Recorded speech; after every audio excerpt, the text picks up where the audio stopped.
എന്റെ ജനമേ, എന്റെ ഉപദേശം ശ്രദ്ധിപ്പീൻ, എന്റെ വായ്മൊഴികൾക്ക് നിങ്ങളുടെ ചെവി ചായിപ്പീൻ. ഞാൻ ഉപമ പ്രസ്താവിപ്പാൻ വായ് തുറക്കും, പുരാതന കടങ്കഥകളെ ഞാൻ പറയും. നാം അവയെ കേട്ടറിഞ്ഞിരിക്കുന്നു. നമ്മുടെ പിതാക്കന്മാർ നമ്മോട് പറഞ്ഞിരിക്കുന്നു. നാം അവരുടെ മക്കളോട് അവയെ മറച്ചു വയ്ക്കാതെ വരുവാനുള്ള തലമുറയോട് യഹോവയുടെ സ്തുതിയും ബലവും അവൻ ചെയ്ത അത്ഭുത പ്രവൃത്തികളും വിവരിച്ചു പറയും. ഞാൻ യാക്കോബിൽ ഒരു സാക്ഷ്യം സ്ഥാപിച്ചു, ഇസ്രായേലിലും ന്യായപ്രമാണം നിയമിച്ചു. നമ്മുടെ പിതാക്കന്മാരോട് അവയെ തങ്ങളുടെ മക്കളെ അറിയിപ്പാൻ കൽപ്പിച്ചു. വരുവാനുള്ള തലമുറ, ജനിപ്പാനിരിക്കുന്ന മക്കൾ തന്നെ അവയെ ഗ്രഹിച്ച് എഴുന്നേറ്റ് തങ്ങളുടെ മക്കളോട് അറിയിക്കുകയും അവർ തങ്ങളുടെ ആശ്രയം ദൈവത്തിൽ വെക്കുകയും ദൈവത്തിന്റെ പ്രവർത്തികളെ മറന്നു കളയാതെ അവന്റെ കൽപ്പനകളെ പ്രമാണിച്ച് നടക്കുകയും തങ്ങളുടെ പിതാക്കന്മാരെ പോലെ ചാട്യവും മത്സരവുമുള്ള തലമുറയായി ഹൃദയത്തെ സ്ഥിരമാക്കാതെ ദൈവത്തോട് അവിശ്വസ്ത മനസ്സുള്ള ഒരു തലമുറയായി തീരാതിരിക്കുകയും ചെയ്യേണ്ടതിന് തന്നെ ആയുധം ധരിച്ച വില്ലാളികളായ എഫ്രയീമർ യുദ്ധ ദിവസത്തിൽ പിന്തിരിഞ്ഞു പോയി. അവർ ദൈവത്തിന്റെ നിയമം പ്രമാണിച്ചില്ല, അവന്റെ ന്യായ പ്രമാണത്തെ ഉപേക്ഷിച്ച് നടന്നു. അവർ അവന്റെ പ്രവൃത്തികളെയും അവരെ കാണിച്ച അത്ഭുതങ്ങളെയും മറന്നു കളഞ്ഞു. അവൻ മിസ്രയീം ദേശത്ത് സോവാൻ വയലിൽ വെച്ച് അവരുടെ പിതാക്കന്മാർ കാണുക അത്ഭുതം പ്രവർത്തിച്ചു. അവൻ സമുദ്രത്തെ വിഭാഗിച്ചു, അതിൽ കൂടി അവരെ കടത്തി. അവൻ വെള്ളത്തെ ചിറ പോലെ നിൽക്കുമാറാക്കി. പകൽ സമയത്ത് അവൻ മേഘം കൊണ്ടും രാത്രി മുഴുവനും അഗ്നിപ്രകാശം കൊണ്ടും അവരെ നടത്തി. അവൻ മരുഭൂമിയിൽ പാറകളെ പിളർന്നു. ആഴികളാൽ എന്ന പോലെ അവർക്ക് ധാരാളം കുടിപ്പാൻ കൊടുത്തു. പാറയിൽ നിന്ന് അവൻ ഒഴുക്കുകളെ പുറപ്പെടുവിച്ചു. വെള്ളം നദികളെ പോലെ ഒഴുകുമാറാക്കി. എങ്കിലും അവർ അവനോട് പാപം ചെയ്തു. അത്യുന്നതനോട് മരുഭൂമിയിൽ വെച്ച് മത്സരിച്ചു കൊണ്ടിരുന്നു. തങ്ങളുടെ കൊതിക്ക് ഭക്ഷണം ചോദിച്ചുകൊണ്ട് അവർ ഹൃദയത്തിൽ ദൈവത്തെ പരീക്ഷിച്ചു. അവർ ദൈവത്തിന് വിരോധമായി സംസാരിച്ചു. മരുഭൂമിയിൽ മേശ ഒരുക്കുവാൻ ദൈവത്തിന് കഴിയുമോ? അവൻ പാറയടിച്ചു, വെള്ളം പുറപ്പെട്ടു, തോടുകൾ കവിഞ്ഞൊഴുകി. സത്യം, എന്നാൽ അപ്പം കൂടെ തരുവാൻ അവന് കഴിയുമോ? തന്റെ ജനത്തിന് അവൻ മാംസം വരുത്തി കൊടുക്കുമോ എന്ന് പറഞ്ഞു. ആകയാൽ യഹോവ അത് കേട്ട് കോപിച്ചു. യാക്കോബിന്റെ നേരെ തീ ജ്വലിച്ചു, ഇസ്രായേലിന്റെ നേരെ കോപവും പൊങ്ങി. അവർ ദൈവത്തിൽ വിശ്വസിക്കുകയും അവന്റെ രക്ഷയിൽ ആശ്രയിക്കുകയും ചെയ്യായികയാൽ തന്നെ അവൻ മീതെ മേഘങ്ങളോട് കൽപ്പിച്ചു, ആകാശത്തിന്റെ വാതിലുകളെ തുറന്നു. അവർക്ക് തിന്മാൻ മന്ന വർഷിപ്പിച്ചു. സ്വർഗീയ ധാന്യം അവർക്ക് കൊടുത്തു. മനുഷ്യർ ശക്തിമാന്മാരുടെ അപ്പം തിന്നു. അവൻ അവർക്ക് തൃപ്തിയാകുമെന്നും ആഹാരം അയച്ചു. അവൻ ആകാശത്തിൽ കിഴക്കൻ കാറ്റടിപ്പിച്ചു. തന്റെ ശക്തിയാൽ കിഴക്കൻ കാറ്റ് വരുത്തി. അവൻ അവർക്ക് പൊടി പോലെ മാംസത്തെയും കടൽപ്പുറത്തെ മണൽ പോലെ പക്ഷികളെയും ഭക്ഷിപ്പിച്ചു. അവരുടെ പാളയത്തിന് നടുവിലും പാർപ്പിടങ്ങളുടെ ചുറ്റിലും അവയെ പൊഴിച്ചു. അങ്ങനെ അവർ തിന്ന് തൃപ്തരായി തീർന്നു. അവർ ആഗ്രഹിച്ചത് അവർക്ക് കൊടുത്തു. അവർ ആഗ്രഹിച്ചത് അവൻ അവർക്ക് കൊടുത്തു. അവരുടെ കൊതിക്ക് മതി വന്നില്ല. ഭക്ഷണം അവരുടെ വായിലിരിക്കുമ്പോൾ തന്നെ ദൈവത്തിന്റെ കോപം അവരുടെ മേൽ വന്നു. അവരുടെ അതിപുഷ്ടന്മാരിൽ ചിലരെ കൊന്നു. ഇസ്രായേലിലെ യൗവനക്കാരെ സംഹരിച്ചു. ഇതെല്ലാമായിട്ട് അവർ പിന്നെയും പാപം ചെയ്തു. അവന്റെ അത്ഭുത പ്രവൃത്തികളെ വിശ്വസിച്ചതുമില്ല. അതുകൊണ്ട് അവൻ അവരുടെ നാളുകളെ ശ്വാസം പോടി, അവരുടെ സംവത്സരങ്ങളെ അതിവേഗത്തിലും കഴിയുമാറാക്കി. അവനവരെ കൊല്ലുമ്പോൾ അവർ അവനെ അന്വേഷിക്കും. അവർ തിരിഞ്ഞ് ജാഗ്രതയോടെ ദൈവത്തെ തിരയും. ദൈവം തങ്ങളുടെ പാറയെന്നും അത്യുന്നതനായ ദൈവം തങ്ങളുടെ വീണ്ടെടുക്കുവാരെന്നവർ ഓർക്കും. എങ്കിലും അവർ വായിക്കൊണ്ട് അവനോട് കപടം സംസാരിക്കും, നാവ് കൊണ്ട് അവനോട് ഭോഷ്കു പറയും.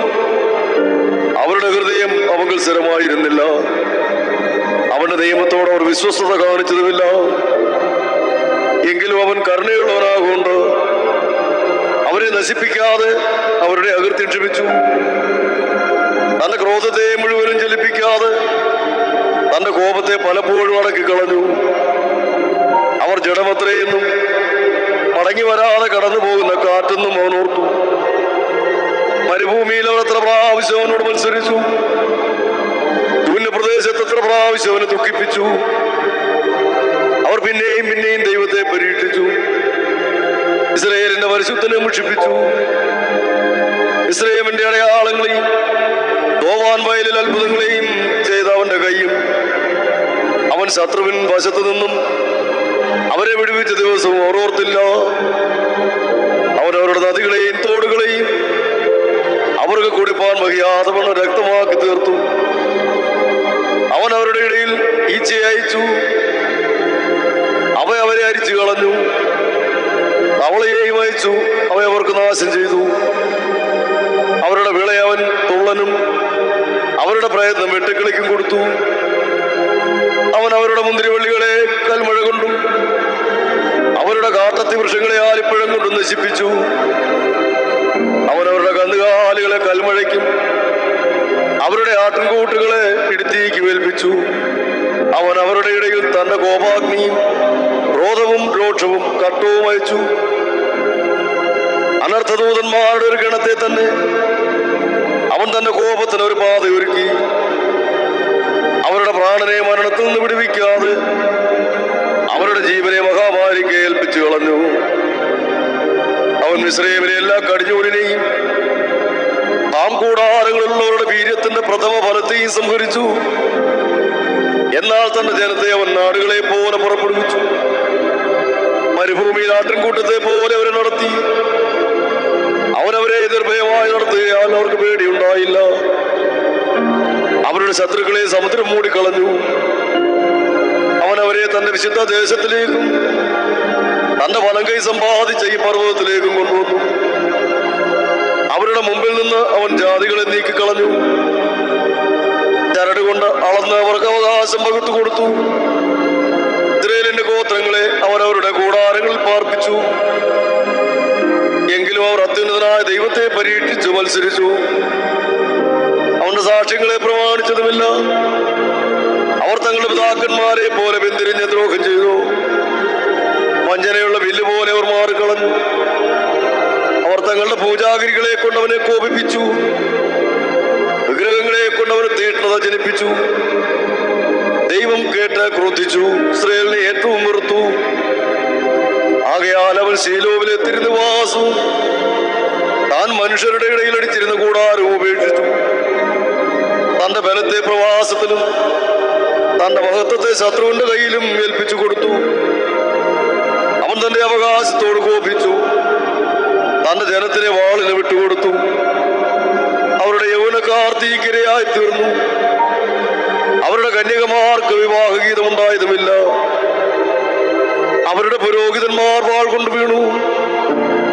അവരുടെ വിധവമാർ വിലാപം കഴിച്ചതുമില്ല. അപ്പോൾ കർത്താവ് ഉറക്കമുണർന്നു വരുന്നവനെ പോലെയും വീഞ്ഞുകൂടി ചട്ടഹസിക്കുന്ന വീരനെ പോലെ ഉണർന്നു. അവൻ തന്റെ ശത്രുക്കളെ പുറകോട്ടടിച്ചു കളഞ്ഞു. അവർക്ക് നിത്യ നിന്ന് വരുത്തുകയും ചെയ്തു.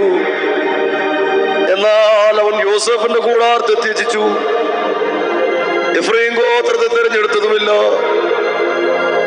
അവൻ യഹൂദാ ഗോത്രത്തെയും താൻ പ്രിയപ്പെട്ട സിയോൻ പർവ്വതത്തെയും തിരഞ്ഞെടുത്തു. താൻ സദാകാലത്തേക്ക് സ്ഥാപിച്ചിരിക്കുന്ന ഭൂമിയെ പോലെയും സ്വർഗോന്നതികളെ പോലെയും അവൻ തന്റെ വിശുദ്ധ മന്ദിരത്തെ പണിതു. അവൻ തന്റെ ദാസനായ ദാവീദിനെ തിരഞ്ഞെടുത്തു. ആട്ടിൻ തൊഴുത്തുകളിൽ നിന്ന് അവനെ വരുത്തി. തന്റെ ജനമായ യാക്കോബിനെയും തന്റെ അവകാശമായ ഇസ്രായേലിനെയും മേയിക്കേണ്ടതിന് അവനവനെ തള്ളയാടുകളെ നോക്കുന്ന വേലയിൽ നിന്ന് കൊണ്ടുവന്നു. അങ്ങനെ അവൻ പരമാർത്ഥ ഹൃദയത്തോടെ അവരെ മേയിച്ചു. കൈമിടുക്കോടെ അവരെ നടത്തി.